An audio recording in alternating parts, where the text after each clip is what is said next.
नमस्कार दोस्तों, मैं प्रवीण सर आपका तान्या एकेडमी में हार्दिक स्वागत करता हूं। दोस्तों, कल की क्लास में मैंने आपसे क्वेश्चन पूछा था कि ऋग्वेद में क्या है, ऋग्वेद में मंडलों की संख्या कितनी है। दोस्तों, इसका आंसर होगा 10 मंडल है। और कितने सूक्त हैं? 1028 सूक्त हैं। मूल सूक्तों की संख्या 1017 है। दोस्तों, इस क्वेश्चन के आंसर सविता, नीतू, तुषा एवं राजेश ने दिए। दोस्तों, आप भी इस क्वेश्चन के आंसर दे सकते थे, आप लोगों ने क्वेश्चन के लिए ट्राई नहीं किया। दोस्तों, कोशिश करिए कि ज़्यादा से ज़्यादा क्वेश्चन को सॉल्व करने की कोशिश करिए। आज दोस्तों हम बात करने वाले हैं उपनिषदों के बारे में। किसके बारे में? उपनिषदों के बारे में। दोस्तों, उपनिषदों की संख्या 108 है। कितनी है? 108 है। उपनिषद कितने हैं? 108 है। और इसे 108 उपनिषदों में कुछ मुख्य उपनिषदों के बारे में हमें पढ़ना है। पहली बात तो हमें जानना है कि उपनिषद का शाब्दिक अर्थ क्या होता है। दोस्तों, उपनिषद का शाब्दिक अर्थ होता है गुरु के समीप बैठकर शिक्षा का अर्जन। क्या कहा जाता है? गुरु के समीप बैठकर शिक्षा का अर्जन करना। उपनिषदों का मुख्य विषय जो है वह है दार्शनिक। क्या है? आपसे क्वेश्चन पूछा गया है उपनिषदों का मुख्य क्या रहा है, तो वह है दर्शन। और दोस्तों, उपनिषदों को वेदांत भी कहा जाता है। क्यों कहा जाता है? क्योंकि दोस्तों, वेदों के अंतिम में इसकी रचना हुई है, इसलिए इसे क्या कहा जाता है? वेदांत भी कहा जाता है। दोस्तों, इस उपनिषद में हम देखेंगे क्या क्या इंपॉर्टेंट चीजें हमसे पूछी गई हैं और आगे क्या पूछे जाने की संभावना है। तो हम क्या लिखेंगे? सबसे पहले बात उपनिषदों के बारे में, तो लिखेगा उपनिषद का शाब्दिक अर्थ गुरु के समीप बैठकर शिक्षा का अर्जन करना। दूसरी चीज मैंने आप क्या बताई कि इसमें क्या होता है कि इसका मुख्य विषय क्या है, तो दर्शन है। तो लिखिएगा उपनिषद का विषय दर्शन है। उपनिषद का विषय दर्शन है। नेक्स्ट पॉइंट मैंने आपको क्या बताई कि उपनिषदों को क्या कहा जाता है? वेदांत कहा जाता है। क्यों कहा जाता है? क्योंकि इसकी रचना वेदों के अंतिम समय में हुई। लिखिएगा उपनिषदों को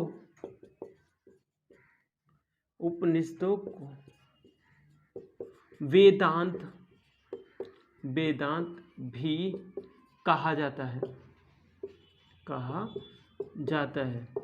ठीक है दोस्तों, इसे लिख लीजिए या फिर स्क्रीनशॉट ले लीजिए।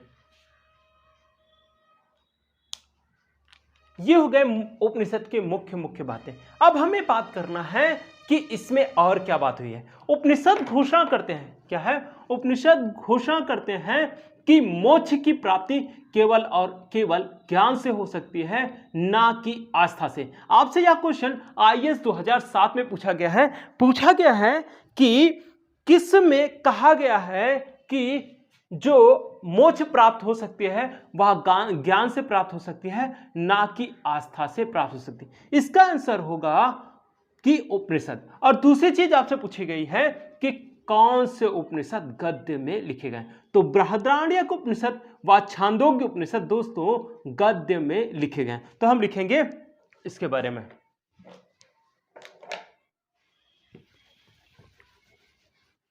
नेक्स्ट पॉइंट लिखेंगे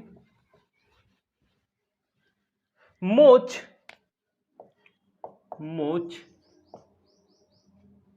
केवल ज्ञान से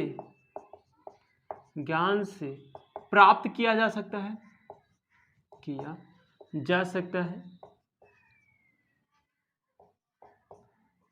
ना कि आस्था से।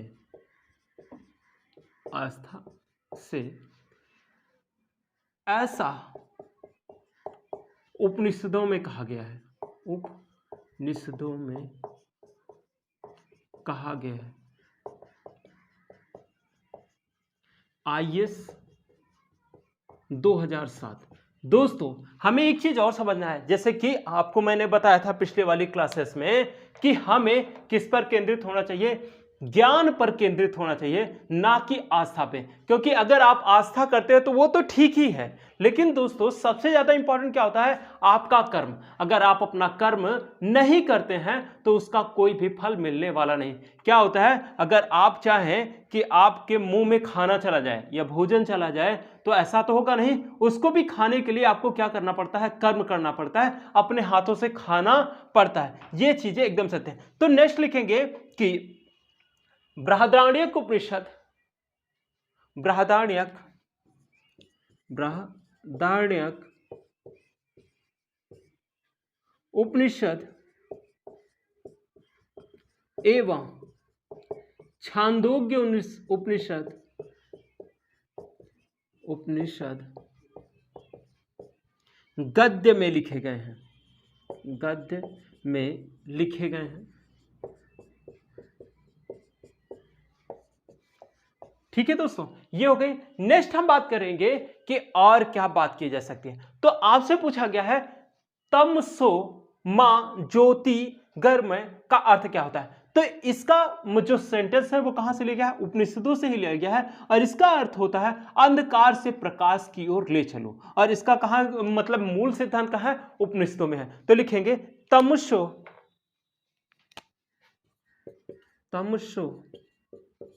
मां ज्योतिर्गमय क्या है, तमसो मां ज्योतिर्गमय का अर्थ होता है, का अर्थ होता है अंधकार से प्रकाश की ओर ले चलो, प्रकाश की ओर ले चलो, प्रकाश की ओर ले चलो। इसका सिद्धांत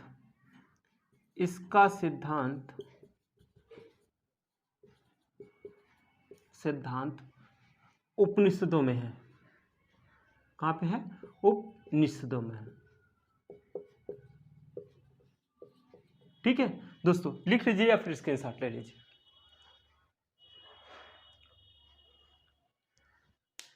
ठीक है दोस्तों, ये तो हो गए उपनिषद के बारे में छोटी छोटी बातें जो बहुत इंपॉर्टेंट है, आपसे कई बार सिविल में या फिर नेट में आपसे ये क्वेश्चन पूछे जा चुके हैं। तो अब हम बात करेंगे और क्या क्या कथन कहे गए हैं जो मुख्यतः आपसे एग्जाम में पूछे गए। तो सबसे पहले हम बात करेंगे यम और नचिकेता का संवाद। सबसे ज्यादा या सबसे अधिक बार पूछा जाने वाला यह क्वेश्चन रहा है हर एग्जामों में, वह एसएससी का हो या फिर रेलवे का हो या फिर सिविल का हो या फिर नेट का हो, मतलब कि हर जगह यह क्वेश्चन पूछा गया है कि यम और नचिकेता के मध्य सुप्रसिद्ध संवाद का उल्लेख कहां किया गया है। तो इसका उल्लेख कठोपनिषद में किया गया है। कहां किया गया है, कठोपनिषद में किया गया है दोस्तों। और कठोपनिषद में ही क्या बात की गई है, मृत्यु संबंधी, किसकी, मृत्यु संबंधी बात की गई है। दोस्तों यम और नचिकेता का जो बात होता है उसमें बात यम और नचिकेता में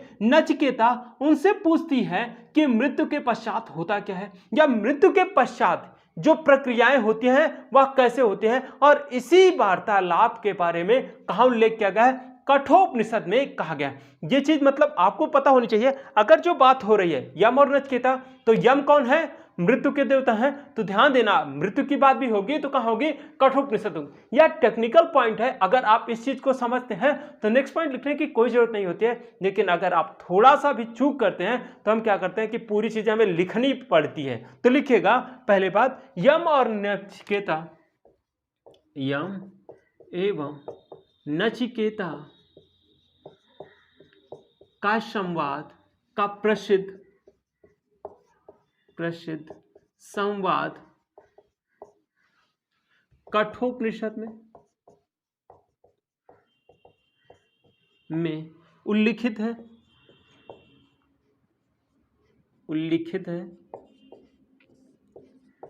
इसी में मृत्यु संबंधी चर्चा की गई है, चर्चा की गई है। दोस्तों आपसे ये भी पूछ सकता है कि मृत्यु के बारे में किसका उल्लेख किया गया है, तो वो है कठोपनिषद में इसका उल्लेख किया गया है। दोस्तों हम नेक्स्ट बात करेंगे सबसे अधिक और कौन क्वेश्चन पूछा गया है। तो सबसे ज्यादा पूछा जाने वाला क्वेश्चन है कि जो भारतीय जो उद्देश्य वाक्य है सत्यमेव जयते, क्या है, सत्यमेव जयते, कहां से लिया गया है, तो अथर्ववेद के उपनिषद मुंडकोप उपनिषद से लिया गया है। तो नेक्स्ट क्वेश्चन लिखेंगे अथर्ववेद, लिखेगा सत्यमेव जयते, सत्यमेव जयते वाक्य मुंडकोप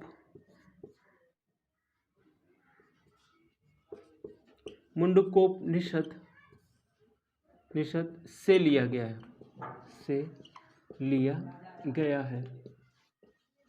ठीक है दोस्तों, आप यहीं पर वीडियो को पॉज करिएगा और लिखिएगा कि मुंडकोप उपनिषद किस वेद से संबंधित है, लिख लीजिए या फिर इसका स्क्रीनशॉट ले लीजिए। आंसर जरूर करिएगा कि मुंडकोप उपनिषद का संबंध किससे है। ठीक है दोस्तों, हो गया। अब बात करेंगे हम ऋषि याज्ञवल्क और गार्गी के बारे में। किसके? ऋषि याज्ञवल्क और गार्गी के संवाद के बारे में। दोस्तों यह संवाद सबसे ज्यादा इंपॉर्टेंट है। क्यों? क्योंकि यहां पर एक पुरुषवादी मानसिकता दिखती है। क्या दिखती है? एक पुरुषवादी मानसिकता दिखती है और उसमें यह दिखाने की कोशिश की जाती है कि महिला कमजोर है। क्या है? महिला कमजोर है। होता क्या है कि विदेह के राजा जनक होते, कौन होते हैं? विदेह के राजा जनक होते हैं और वो क्या करते हैं? एक यज्ञ का आयोजन करवाते हैं। क्या करवाते हैं? एक यज्ञ का आयोजन करवाते हैं और उसमें बहुत सारे पुरोहितों को आमंत्रित करते हैं और उसमें क्या करते हैं? 1000 गाय, क्या है? 1000 गाय खड़ी करते हैं और सब मतलब कि उनकी दोनों सींगों पर, क्या है? उनकी दोनों सींगों पर 10-10 स्वर्ण पाद बांध दिए जाते हैं और उसके पश्चात कहते हैं कि इसमें सबसे जो श्रेष्ठ हो वह इन गायों को ले जा सकता है। तो होता क्या है? ऋषि याज्ञवल्क कहते हैं अपने शिष्यों से, क्या है? ऋषि याज्ञवल्क अपने शिष्यों से कहते हैं कि शिष्य इन गायों को हाँक ले जाओ, कि मतलब कि इसे ले चलो। तो होता क्या है, थोड़ा सा मतलब ले चलो यहाँ, मतलब कि यहाँ पर गांव वाली लैंग्वेज मैंने प्रयोग कर दी है, लेकिन यहाँ पर मतलब कि जैसे आपको समझ में आ जाए मैं वैसे ही, मतलब कि ले चलने की बात की जा रही है। तो होगा क्या कि उसमें जो पुरोहित होंगे उनको ये चीज बुरी लगेगी और होगा क्या, फिर वही में उसी में से एक महिला खड़ी होगी जिसका नाम होगा गार्गी और वह क्या करेगी? ऋषि याज्ञवल्क से बात विवाद शुरू करती है और बात विवाद शुरू होती है तो क्या होता है? वह बात होती है किसके? ब्रह्म के बारे में बात होती है। तो दोस्तों ब्रह्म के बारे में कोई अंत की तो बात होती नहीं है, तो इसलिए क्या होता है? ऋषि याज्ञवल्क कहते हैं कि गार्गी तुम चुप हो जाओ। क्या है? गार्गी तुम चुप हो जाओ, नहीं मैं तुम्हारा सर फोड़ दूंगा। तो ऐसी पुरुषवादी मानसिकता कहां पर दिखती है? बृहदारण्यक उपनिषद में देखने को मिलती है और इसी में ऋषि याज्ञवल्क एवं मैत्रेय का भी उल्लेख मिलता है। ऋषि याज्ञवल्क एवं मैत्रेय संवाद भी इसी में मिलता है। तो हम लिखेंगे ऋषि याज्ञवल्क एवं गार्गी का संवाद का उल्लेख बृहदारण्यक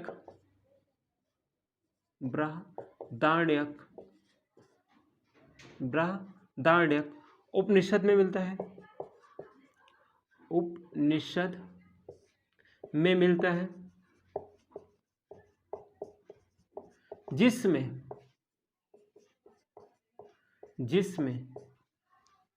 राजा जनक, विदेह के राजा जनक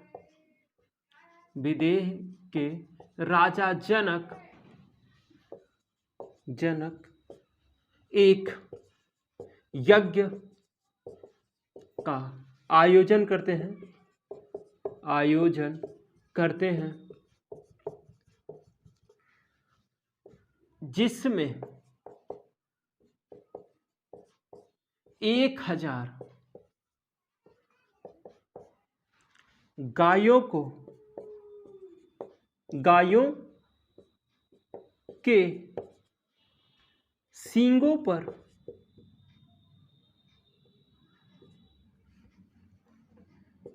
सींगों पर 10-10 स्वर्ण पात बंधवाते हैं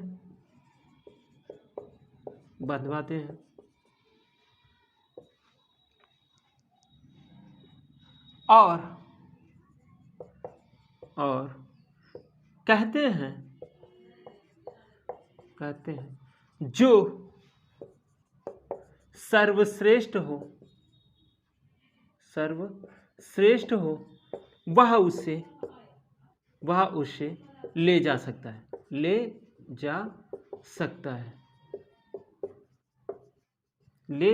है। इसी को लेकर ब्रह्म को लेकर विवाद किसके होगा? गार्गी और ऋषि याज्ञवल्क्य में होगा। और किस पे होगा? ब्रह्म को लेकर इसमें वाद विवाद होगा। दोस्तों इनकी जो मतलब कि इस वाक्य के हो जाने के पश्चात होता क्या है कि ऋषि याज्ञवल्क्य मैत्री, उनकी दो पत्नियां होती है, मैत्रेयी एवं कात्यायनी। तो होगा क्या? जो अपनी संपूर्ण संपत्ति होती है, क्या होती है? जो अपनी संपूर्ण संपत्ति होती है, ऋषि याज्ञवल्क्य कात्यायनी को सौंपकर, क्या है? कात्यायनी को सौंपकर वह ज्ञान के लिए निकल पड़ते हैं पुनः। और दूसरी बात आपसे यहीं पर और क्वेश्चन पूछे गए हैं कि राजा जनक, क्या है? कहां पे? राजा जनक का उल्लेख, क्या है? राजा जनक का उल्लेख कहां पर किया गया है? तो मैंने आपको यह पूरा सेंटेंस बताया है और यह क्वेश्चन स्पेशली पूछा गया है कि राजा जनक का उल्लेख कहां किया गया है, तो उसका आंसर भी क्या होगा? बृहदारण्यक उपनिषद ही होगा। तो यहीं पर और नोट करके लिखिएगा, और वो सारी चीजें लिखाने की कोई जरूरत नहीं है। यहां पर मैंने लिख दिया गार्गी याज्ञवल्क्य का संवाद, ठीक है। यहां पर और लिख लीजिएगा कात्यायनी एवं मैत्रेयी ऋषि याज्ञवल्क्य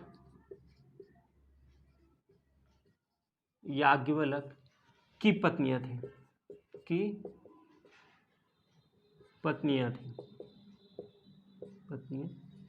ठीक है दोस्तों। इसका स्क्रीनशॉट लीजिए या फिर लिख लीजिए। हो गया दोस्तों। इसके पश्चात हम बात करने वाले हैं किसके बारे में? हाँ, एक पॉइंट और भूल गया मैं, जिसको लिखना है कि याज्ञवल्क्य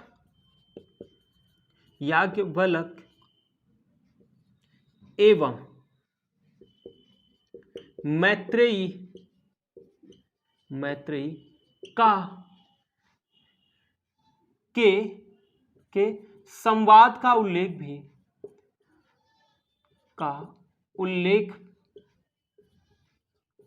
भी बृहदारण्यक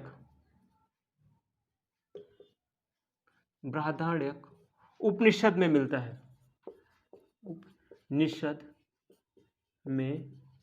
है, ठीक है दोस्तों। लिख लिया? नेक्स्ट हम बात करने वाले हैं निराशावाद। क्या है? क्वेश्चन पूछा गया है निराशावाद के तत्व सर्वप्रथम कहां पर दिखाई देते हैं? तो दोस्तों इसका आंसर होगा मैत्रायणी संहिता या मैत्रेयी उपनिषद में। दोस्तों निराशावाद का मतलब यह है कि जीवन में जो निराशा की बात है, मतलब कि जब होता है ना कि हम पढ़ाई करते करते क्या होता है, एग्जाम देते हैं और एग्जाम में कभी फेल होते हैं, कभी पास होते हैं, होता है क्या, एक बार हमारे जीवन में क्या आ जाती है, धीरे धीरे निराशा आ जाती है। और इसी निराशा की बात सर्वप्रथम कहां पे आई है? मैत्रायणी संहिता में आई है, या इसे कहा जाता है मैत्रेयी उपनिषद में इसका उल्लेख मिला है। तो लिखिएगा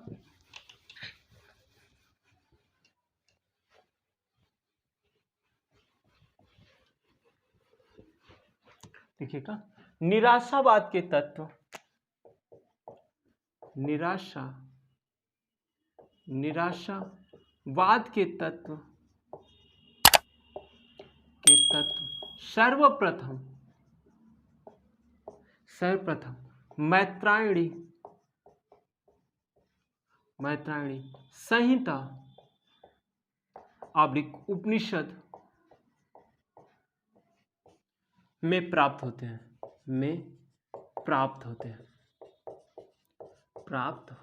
ठीक है दोस्तों, ये हमसे क्वेश्चन पूछा गया। नेक्स्ट हम बात करने वाले हैं कि सत्यकाम एवं जाबाल की कहानी का उल्लेख कहाँ किया गया। क्या पूछा गया है? सत्यकाम एवं जाबाल की कहानी का उल्लेख कहाँ किया गया है? तो इसका उल्लेख छांदोग्य उपनिषद में किया गया है। कहाँ किया गया है? छांदोग्य उपनिषद में किया गया है। दोस्तों, सत्यकाम से उसकी मां कहती है, जब मतलब कि वह अपने पिता के बारे में पूछता है तो उसकी मां बताती है, क्या है? उसकी मां बताती है कि पुत्र, मैं बहुत सारे पुरुषों की सेवा कर चुकी हूं, मुझे नहीं पता है कि तुम्हारे पिता कौन है। और आपसे क्वेश्चन पूछा गया है, कुमारी मां, क्या है? कुमारी मां या बिन ब्याही मां के लांछन का उल्लेख कहां किया गया है? तो इसका उल्लेख छांदोग्य उपनिषद में किया गया। यह क्वेश्चन राजस्थान पीसीएस में आपसे पूछा गया है, आगे भी किसी एग्जाम में पूछे जाने की संभावना है। तो हम क्या लिखेंगे? सत्य काम जाबाल की कहानी का उल्लेख कहां किया गया? तो लिखेगा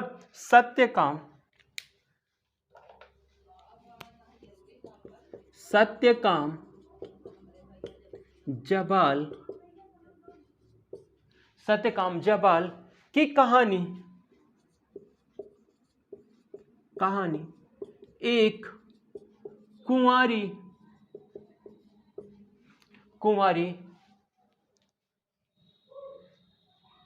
मां की कहानी है, मां की कहानी है,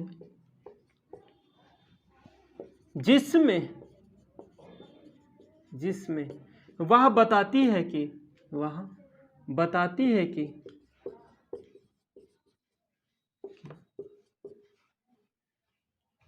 कि पुत्र, मैंने बहुत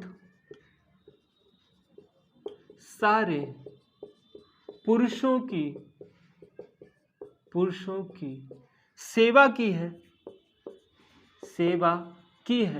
मुझे नहीं पता कि तुम्हारे पिता कौन है। ठीक है दोस्तों, ऐसी भी चीजों के बारे में हमसे पूछा गया है जिसके बारे में मुझे नहीं लगता कि हमें आगे के लेक्चरों में पूछना जाना चाहिए, लेकिन क्या है, आयोग की अपनी मर्जी है, जैसा चाहता है पूछता है। तो यहाँ पर ये चीजें हमें ध्यान रखना है कि सत्यकाम जाबाल की कहानी का उल्लेख कहाँ किया गया है? छांदोग्य उपनिषद में। लिखेगा हाँ, इसका उल्लेख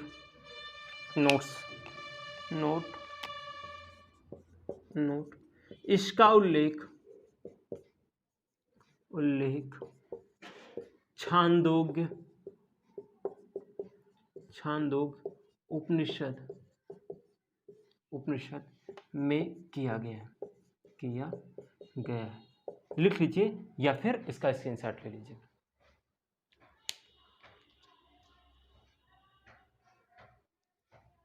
ठीक है, ये हो गया।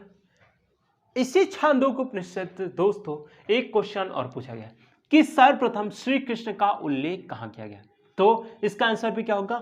छांदोग्य उपनिषद होगा। और छांदोग्य उपनिषद में जो बात की गई है उसमें बताया गया है कि श्री कृष्ण देवकी पुत्र ऋषि घोर आंगिरस के शिष्य हैं। और यह क्वेश्चन कई बार आपसे पूछा गया। तो लिखेंगे छांदोग्य उपनिषद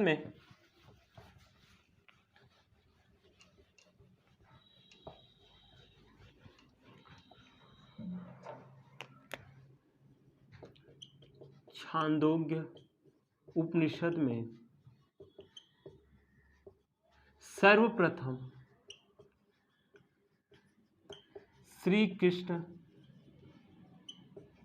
का उल्लेख किया गया है।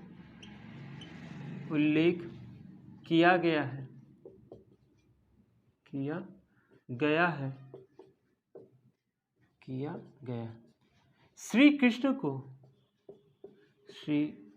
को देवकी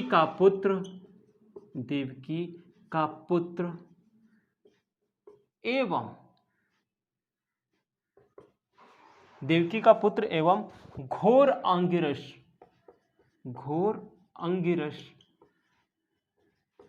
का शिष्य बताया गया है, शिष्य बताया गया है। ठीक है दोस्तों, लिख लीजिए फिर स्क्रीनशॉट ले लीजिए। ठीक है दोस्तों, ये हो गया उपनिषदों में इंपॉर्टेंट बात। और एक चीज और पूछी गई है कि छांदोग्य उपनिषद में तत्वमसि क्या है, तत्वमसि का उल्लेख किया गया है। तो तत्वमसि का मतलब यह है कि वह तू ही है, मतलब कि हमको ये समझ में समझाया गया है कि जो कुछ भी है सब कुछ कौन है, आपका कर्म है, आपका ईश्वर है। आपका कर्म ही आपका ईश्वर है, क्योंकि आपके कर्मों से ही आपका भविष्य निर्धारित होता है। जैसे मैं क्या कर रहा हूं, आपको पढ़ाने का कार्य कर रहा हूं, और आप क्या कर रहे हैं, आप पढ़ने का कार्य कर रहे हैं। अगर हम अपने काम को बहुत ईमानदारी के साथ करेंगे तो हम भी ऊपर जाएंगे और आप भी बहुत ऊपर जाएंगे। क्यों जाएंगे? क्योंकि हम अपने काम को अच्छे से कर रहे हैं। तो क्या होगा, मैं बहुत बड़े लेवल में जाना चाहूंगा, और आप क्या करेंगे, जो पढ़ रहे हैं, अगर आप अच्छे से पढ़ाई करेंगे तो आपको क्या मिल जाएगी, नौकरी मिल जाएगी। और नौकरी मिल जाएगी तो आप क्या कर सकते हैं, अपने जीवन को बहुत अच्छे से मतलब जी सकते हैं। दोस्तों, 3 इडियट का एक स्टेटमेंट है, हमें काबिल होने के लिए पढ़ना है। काबिल अगर हो जाएंगे तो कामयाब हम जरूर हो जाएंगे। क्योंकि अगर हम कामयाबी के पीछे भागते रहते हैं तो क्या होता है कि हम उस 100% को पा नहीं पाते हैं। लेकिन हम क्या करते हैं, ज्ञान की प्राप्ति के लिए जब पढ़ते हैं तो क्या होता है, हमको ज्ञान भी प्राप्त हो जाता है और हमें सिलेक्शन भी प्राप्त हो जाता है। तो इसलिए दोस्तों, हमें ज्ञान के पीछे भागना है, क्योंकि ज्ञान ही वह शस्त्र है जिससे कोई पराजित नहीं होता। तो लिखेंगे छांदोग्य में,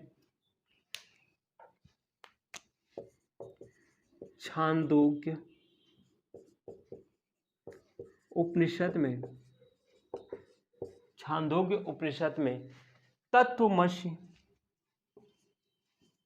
तत्वमसि ब्रैकेट में लिखिएगा, वह तू ही है, वह तू ही है।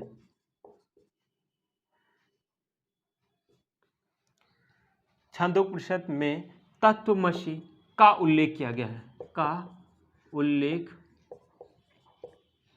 किया गया है, किया गया है। लिख लीजिए दोस्तों। ठीक है, नेक्स्ट हम बात करने वाले हैं श्वेताश्वर उपनिषद की। किसकी? श्वेताश्वर उपनिषद की। और आपसे क्वेश्चन पूछा गया है नवधा भक्ति, क्या है, नवधा भक्ति का संबंध के बारे में कहां उल्लेख किया गया है, तो वह है श्वेताश्वर उपनिषद में किया गया। और नवधा शक्ति या नवधा भक्ति का संबंध किससे है, वैष्णव धर्म से है, जिसके बारे में आगे मैं पढ़ाऊंगा। और आपसे क्वेश्चन पूछा गया है श्वेताश्वर उपनिषद का शाब्दिक अर्थ क्या होता है, तो श्वेताश्वर उपनिषद का शाब्दिक अर्थ होता है सफेद घोड़ा। तो हम क्या लिखेंगे, श्वेताश्वर उपनिषद के बारे में। दोस्तों, मैं जो इंपॉर्टेंट चीज़ें हैं उसी के बारे में डिस्कस कर रहा हूँ। बताने के लिए बहुत सारी चीज़ें हैं, अगर उन चीज़ों पे ध्यान दिया जाएगा तो क्या होगा कि बताया तो जा सकता है, लेकिन क्या होगा, क्लास बहुत लंबी चली जाएगी, जिससे क्या होता है, आपको बोरियत हो सकता है महसूस हो। क्योंकि होता है क्या, जो नए बच्चे होते हैं उनके साथ क्या होता है कि वो कम चीज, मतलब कि एक ही क्लास में चाहते हैं सब कुछ मिल जाए, लेकिन ऐसा हो नहीं सकता। अगर मैं अभी बताना चाहूँगा तो ढेर सारी और चीज़ें बताने के हैं, लेकिन अगर आपको और ज़्यादा जानकारी चाहिए तो आप कमेंट सेक्शन में ज़रूर लिखिएगा, मैं और चीज़ें बताने की कोशिश करूँगा। तो लिखिएगा श्वेताश्वर, श्वेताश्वर उपनिषद का शाब्दिक अर्थ, शाब्दिक अर्थ सफेद घोड़ा होता है, सफेद घोड़ा होता है, सफेद घोड़ा होता है। श्वेताश्वर, श्वेताश्वर उपनिषद में, उपनिषद में नवधा भक्ति, नवधा भक्ति का उल्लेख मिलता है, का उल्लेख मिलता है। दोस्तों, ये हो गया श्वेताश्वर उपनिषद। अब हम बात करेंगे शतपथ ब्राह्मण की। किसकी? शतपथ ब्राह्मण के बारे में बात करेंगे। दोस्तों, शतपथ ब्राह्मण में जल प्लावन की घटना का उल्लेख किया है। ऐसा बताया जाता है कि पृथ्वी एक बार जलमग्न हो गई थी, और जलमग्न जब हुई थी तो एक नाव के द्वारा मनु ने पूरे पृथ्वी को, मतलब कि पृथ्वी के जीवों को बचाया था। तो मतलब कि जल प्लावन की घटना का उल्लेख कहाँ किया गया है? शतपथ ब्राह्मण में ग्रंथ में किया गया है। किसमें? शतपथ ब्राह्मण ग्रंथ में किया गया है। ठीक है, यहाँ पर थोड़ा सा ब्राह्मण ग्रंथ के बारे में भी जान लेते हैं, थोड़ा सा इंपॉर्टेंट था ये। ठीक है, लिखिएगा, शतपथ ब्राह्मण ग्रंथ में जल प्लावन की घटना का उल्लेख मिलता है। ठीक है दोस्तों, इसका शतपथ ब्राह्मण के वेद के बारे में आप क्या करेंगे? वीडियो को रोक कर कमेंट सेक्शन में इसका आंसर जरूर दीजिएगा। ठीक है, लिख लीजिए दोस्तों। ठीक है, और शतपथ ब्राह्मण ग्रंथ में क्या है? शतपथ ब्राह्मण ग्रंथ में एवं बृहदारण्यक उपनिषद में क्या है? बृहदारण्यक उपनिषद में ही सर्वप्रथम पुनर्जन्म के सिद्धांत के बारे में हमें जानकारी मिलती है। तो लिखिएगा,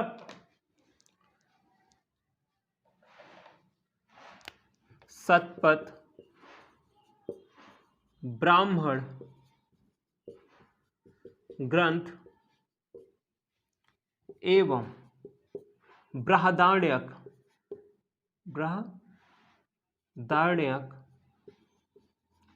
उपनिषद में हमें सर्वप्रथम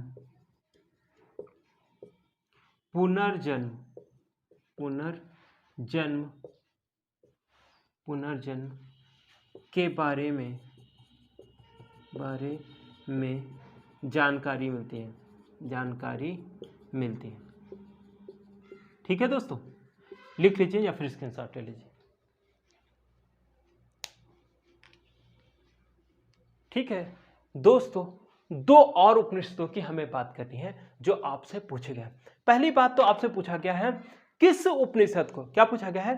किस उपनिषद को पांचवा वेद का दर्जा दिया गया? क्या पूछा गया है? किस उपनिषद को पांचवा वेद का दर्जा दिया गया है? तो उसका आंसर हो छांदोग्य उपनिषद को क्या दिया गया है? पांचवें वेद का दर्जा दिया गया।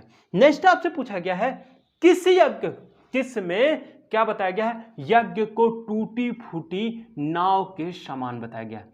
दोस्तों, मुंडक उपनिषद में बताया गया है कि यज्ञों के द्वारा हम अपने जीवन को उचित नहीं बना सकते, क्योंकि उसमें मैंने आपको बताया था कि उपनिषद किस पर आधारित है? दर्शन पर आधारित है। दर्शन पर आधारित होंगे तो आपसे क्या करेंगे? वह क्वेश्चन करेंगे कि ऐसी बात आप कर रहे हैं तो क्यों कर रहे हैं और इसके पीछे कारण क्या है। जब कथन और कारण दोनों चीजें स्पष्ट होगी तभी उस चीज को हम एक्सेप्ट करते हैं। इसलिए हमें इस चीज को भी ध्यान रखना है कि हमें कर्म को ज्यादा महत्व देना है। तो लिखिएगा, छांदोग्य उपनिषद को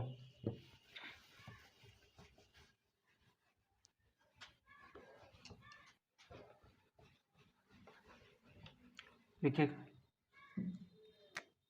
छांदोग्य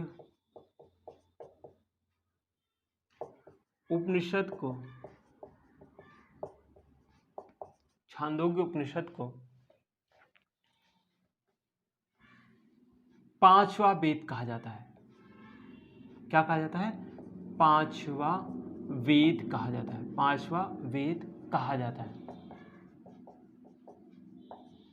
पांचवा वेद कहा जाता है। नेक्स्ट, मुंडकोपनिषद में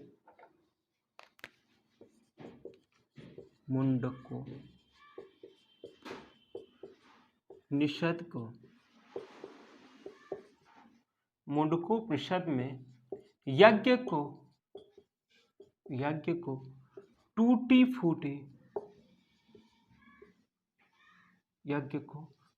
फूटी नाव के समान बताया गया है। नाव के समान बताया गया है।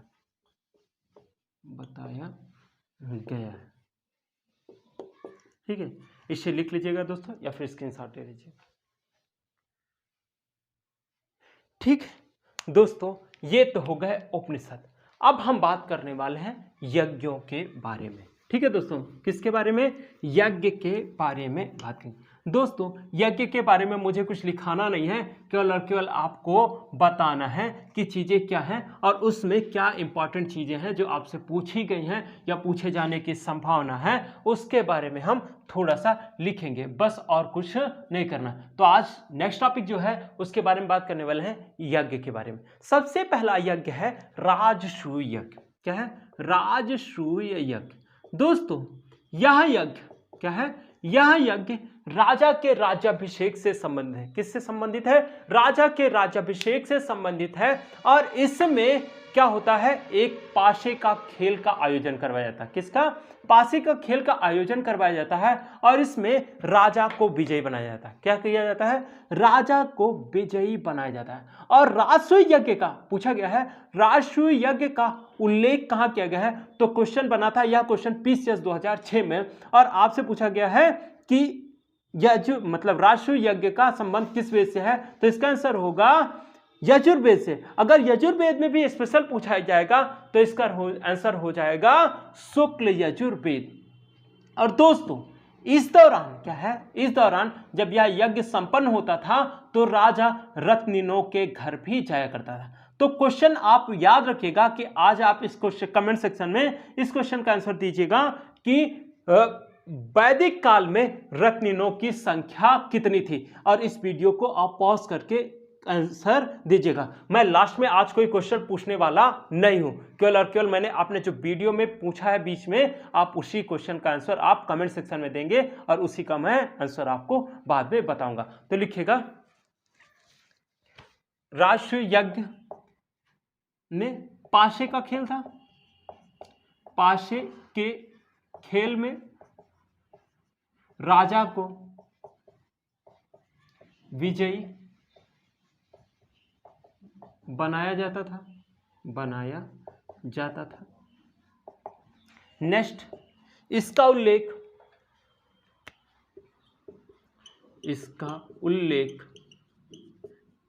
यजुर्वेद ब्रैकेट में शुक्ल यजुर्वेद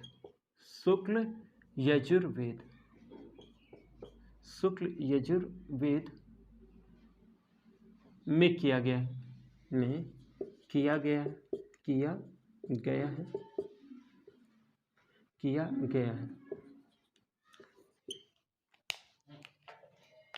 इसमें राजा रत्निनों के घर जाया करता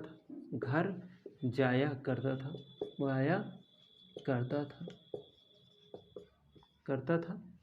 यहीं पर क्वेश्चन मार्क लिखे। हाँ, एक चीज और लिखिए, इसका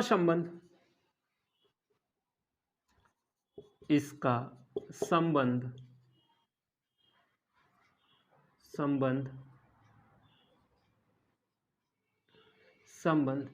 राज्याभिषेक से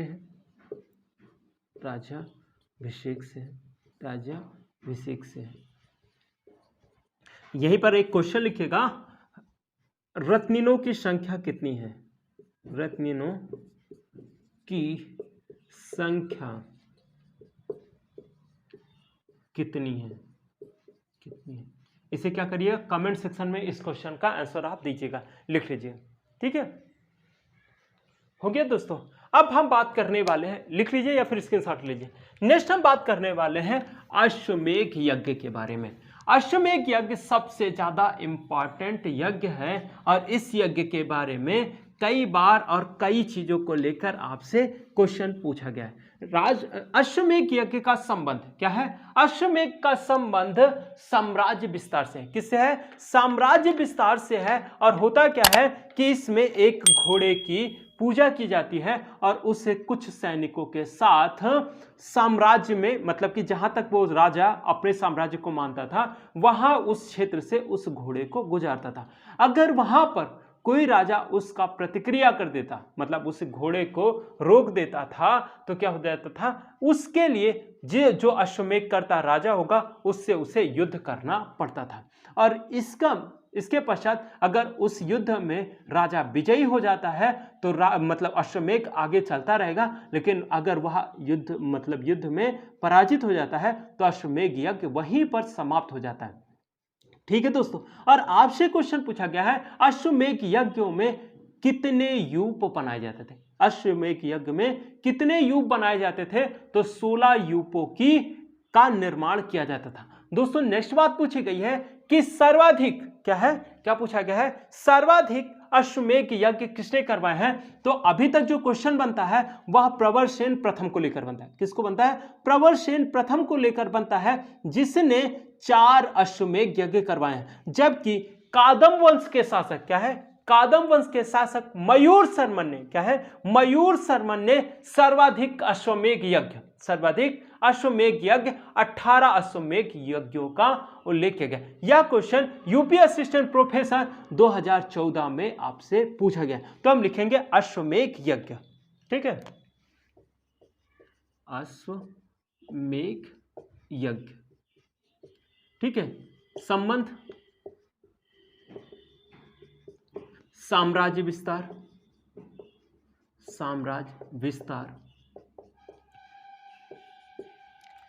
कितने यूपों की रचना, 16 यूपों की रचना। नेक्स्ट, प्रवरसेन प्रथम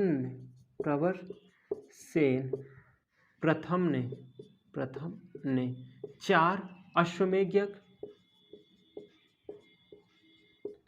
यज्ञ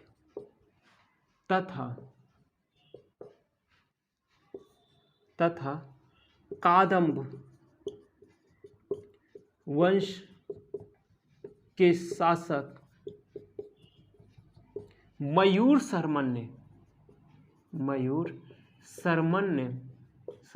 ने 18 अश्वमेध यज्ञ करवाए थे।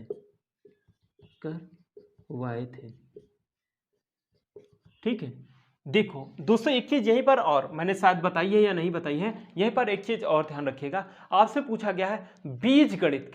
बीजगणित की जानकारी कहां से मिलती है, तो शुल्ब सूत्र से मिलती है।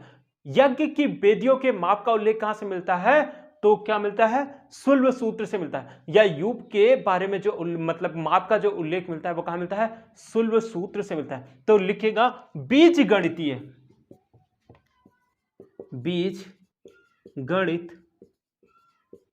के बारे में उल्लेख शुल्ब सूत्र में मिलता है, शुल्ब सूत्र में मिलता है। ठीक है, लिख लीजिए फिर स्क्रीनशॉट ले लीजिए। ठीक है दोस्तों, ये हो गया इंपॉर्टेंट बनवा। दोस्तों अगर ये चीज अश्वमेध यज्ञ के बारे में और अच्छे से देखना है तो अगर आपने कभी रामायण देखा है, क्या है, आपने कभी रामायण देखा होगा, तो राजा राम ने एक अश्वमेध यज्ञ का आयोजन किया था, जिसमें क्या होता है, उनके ही 2 पुत्र लव और कुश ने उनके घोड़ों को पकड़ लिया था। इस कारण राजा राम का जो अश्वमेध यज्ञ होता है वह पूर्ण नहीं होता है। दोस्तों नेक्स्ट हम बात करने वाले हैं जिसका नाम है वाजपेय यज्ञ। क्या है, वाजपेय यज्ञ।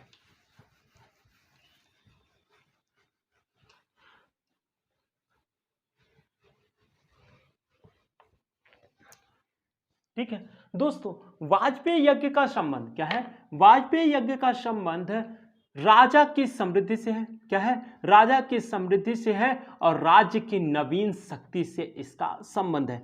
ठीक है, इसमें क्या होता है, 17 रथों का एक आयोजन करता है, रथ दौड़ का एक आयोजन किया जाता है, जिसमें क्या किया जाता है, जिसमें राजा को विजयी करवाया जाता है। क्या है, राजा को विजयी करवाया जाता है या राजा का घोड़ा सबसे आगे निकलता है। इसका उल्लेख क्या है, इसका संबंध वैदिक कालीन ओलंपिक से लिया जाता है। क्या है, इसका संबंध वैदिक कालीन ओलंपिक से लिया जाता है। और इसका संबंध किससे है? राजा के शक्ति से या राज्य के नवीन शक्ति से इसका संबंध है। तो लिखेगा वाजपेय यज्ञ, वाजपेय यज्ञ। ठीक है, वाजपेय यज्ञ में क्या किया जाता है? रथ दौड़ का आयोजन, राजा को विजयी, राजा के घोड़े को आगे किया जाता है, राजा के घोड़े को आगे किया जाता है, आगे किया जाता है। नेक्स्ट पॉइंट क्या होगा? यह यज्ञ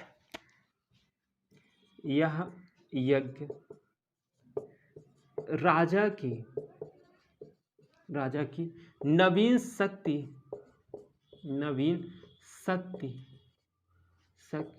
ऑब्लिक राज्य के उत्कर्ष के लिए किया जाता है, उत्कर्ष के लिए किया जाता था। ठीक है दोस्तों, लिख लीजिए। एक पॉइंट और इसमें बच गया था कि इससे वैदिक कालीन ओलंपिक भी कहा जा सकता है। वैदिक कालीन ओलंपिक भी कहा जा सकता है। ठीक है दोस्तों, लिख लीजिए फिर स्क्रीनशॉट ले लीजिए।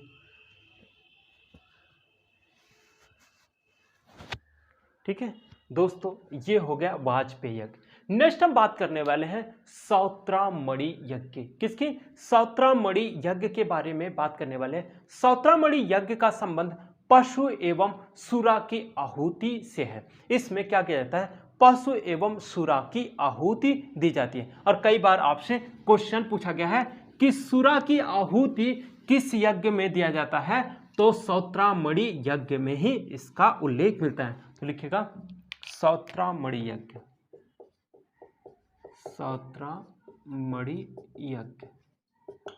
सौत्रामणि यज्ञ लिखिएगा। इसमें पशु एवं सुरा की आहुति दी जाती है। दोस्तों, ये छोटे छोटे पॉइंट ही हमसे जब पूछते हैं तो क्या हो जाता है? हमसे क्वेश्चन गलत हो जाता है। ठीक है, नेक्स्ट है अग्निष्टोम यज्ञ। क्या है? अग्निष्टोम यज्ञ है। यह यज्ञ पापों को खत्म करने वाला, मतलब कितना भी पाप कर लीजिए दोस्तों, अगर आप अग्निष्टोम यज्ञ करवा ले रहे हैं तो आप अपने पाप से मुक्त हो जाएंगे। ऐसा कॉन्सेप्ट भगवान जाने कौन बना के गया था कि मतलब ऐसा यज्ञ कर लो तो आप क्या मतलब जितना भी पाप करना है कर लो। अगर ऐसा हो जाए आज के ज़माने में तो क्या हो, रोज क्या हो, बहुत सारे बुरे कर्म हो और बुरे कर्म के बाद क्या करा जाए? एक अग्निष्टोम यज्ञ करवा दिया जाए और अपने पापों से क्या पाप कर जाए? मुक्ति पा ली जाए। लेकिन जैसे कि आप देखते हैं ना कि बताया जाता है कि आप गंगा नहा लीजिए तो क्या हो जाएगा? आपको पापों से मुक्ति मिल जाएगी। दोस्तों, उस पवित्र नदी के लिए यह शब्द अच्छा नहीं लगता। क्यों? क्योंकि आप क्या करते हैं? गलत काम करते हैं और कहते हैं कि हम गंगा नहा लेंगे तो सारे पाप धुल जाएंगे। आप अपने कर्मों से अपने पापों को सब धुलिए ना। कि मतलब अगर आपने कभी कोई गलती की है, क्या है, आपने कभी कोई गलती की है तो उसका पश्चाताप करिए और उसको जैसा भी हो सही करने की कोशिश करिए। ऐसा कोई कॉन्सेप्ट मत बनाइए कि अगर हम ऐसा कर लेंगे तो हमने जितने गलत काम किए थे सबसे मुक्ति मिल जाएगी। ऐसा क्या करें कि अगर आप कोई गलत काम करते भी हैं तो आप क्या करेंगे? उस गलत काम से बचने के मतलब कि जो गलत काम हो गया गलती से, उसको क्या करेंगे? हम उसको सही करने की कोशिश करेंगे। तो नेक्स्ट लिखेंगे अग्निष्टोम यज्ञ।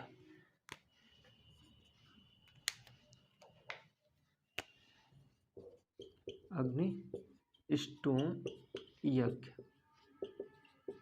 यह यज्ञ पापों को दूर करने वाला था।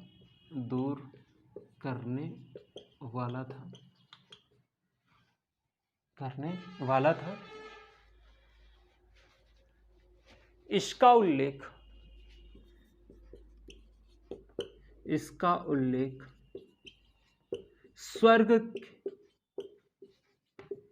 स्वर्ग के ओर ले जाने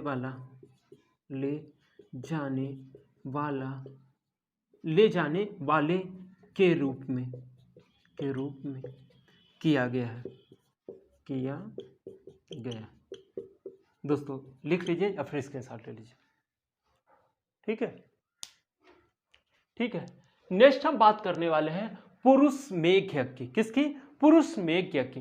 दोस्तों पुरुष मेघ यज्ञ में क्या किया जाता है? एक पुरुष की आहुति दी जाती है और इसका उल्लेख कहाँ किया गया है? शतपथ ब्राह्मण ग्रंथ में किया गया है। नेक्स्ट हम बात करेंगे कि इंद्रा महाभिषेक यज्ञ का उल्लेख कहाँ किया गया है? इसका उल्लेख ऋग्वेद में किया गया है। कहाँ किया गया है? ऋग्वेद में किया गया है। नेक्स्ट हम बात करने वाले हैं किसकी? व्रात्याश्रम यज्ञ के बारे में। किसके? व्रात्याश्रम यज्ञ के बारे में बात करने वाले हैं। व्रात्याश्रम यज्ञ में होता क्या है कि जो व्यक्ति ब्राह्मण वर्ग से बाहर था उसे ब्राह्मण वर्ग में लाने के लिए यह यज्ञ का आयोजन किया जाता है। मतलब अगर आप ब्राह्मण नहीं हैं और क्या करें, व्रात्याश्रम यज्ञ करवा लें तो क्या हो जाएगा? आप भी ब्राह्मण वर्ग में सम्मिलित हो जाएंगे। ऐसा वैदिक कालीन यज्ञों में उल्लेख मिलता है। जैसा कि आपसे कई बार क्वेश्चन पूछा गया कि किस यज्ञ के द्वारा व्यक्ति ब्राह्मण वर्ग में प्रविष्ट हो सकता था, तो उसका आंसर होगा व्रात्याश्रम यज्ञ। तो पहले लिखेंगे हम पुरुष मेघ यज्ञ। पुरुष मेघ यज्ञ, इसका उल्लेख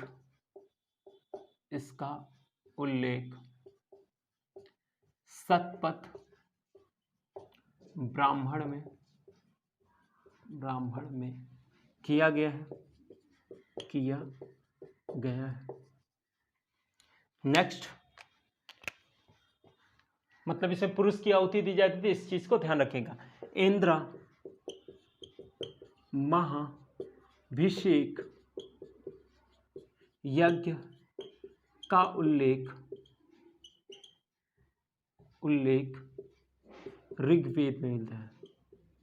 ऋग्वेद में मिलता है। नेक्स्ट, व्रात्याश्रम क्या है? व्रात्याश्रम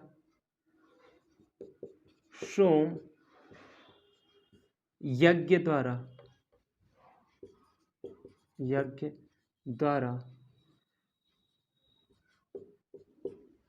ब्राह्मण वर्ग में प्रवेश किया जाता था। ठीक है दोस्तों, आज के लिए इतना ही। क्या है? आज के लिए इतना ही। और क्या करिएगा, मैंने जो क्वेश्चन बीच में पूछे हैं उसका जवाब आप कहां करेंगे? कमेंट सेक्शन में करेंगे। दोस्तों यह क्लास बहुत ही इंपॉर्टेंट है, क्योंकि अगर आप पेपर उठा के देखेंगे तो ये सारी चीजें आपसे कई बार पूछी गई हैं। अगर आप कोई गलती करते हैं, क्या है, अगर आप मैंने जो चीजें बताई अगर कोई गलती करते हैं तो क्या होगा? एग्जाम में क्वेश्चन आएगा, फिर याद आएगा कि सर ने तो बताया था लेकिन मैंने उस चीज को याद नहीं रखा है। तो कोशिश करिएगा ये चीजें नोट्स बनाइएगा और नोट्स बनाकर 2 से 3 बार इसे पढ़िएगा और वीडियो को ढंग से देखिएगा। आज के लिए इतना ही। थैंक यू दोस्तों।